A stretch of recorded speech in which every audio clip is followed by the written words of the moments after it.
Navon, sur la communauté internationale ou bien sur les États-Unis, selon vous, ces manifestations?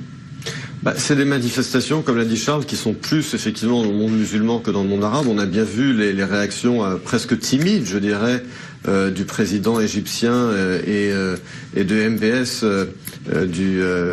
du prince héritier d'Arabie Saoudite, justement à cause de leur alliance avec les États-Unis. Et il semble que l'annonce de Trump a été coordonnée justement avec l'Égypte et avec l'Arabie Saoudite avant d'être faite.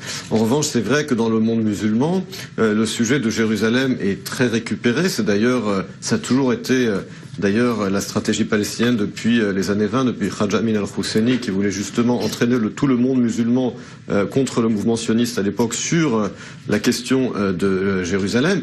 Mais évidemment, la grande ironie lorsqu'on parle du monde musulman et de Jérusalem, c'est que dans les sources musulmanes, Jérusalem se dit Bait al-Maqdis, qui est la translittération en arabe de l'hébreu Bet Amikdash, qui signifie le temple. Donc la langue arabe, dans sa langue elle-même, reconnaît l'origine juive de Jérusalem, du temple de Jérusalem, et en dépit de cela, il y a aujourd'hui, je dirais, un négationnisme justement sur le lien entre le peuple juif, le lien historique entre le peuple juif et Jérusalem. En tout état de cause, comme je l'ai dit, un compromis historique est bien entendu souhaitable, mais encore une fois, encore faut-il que le monde musulman reconnaisse la légitimité de la présence juive à Jérusalem. Comme l'a dit le président Trump dans sa déclaration, encore une fois on oublie de le dire, il a laissé la question des frontières et du statut des lieux saints ouvert à la négociation.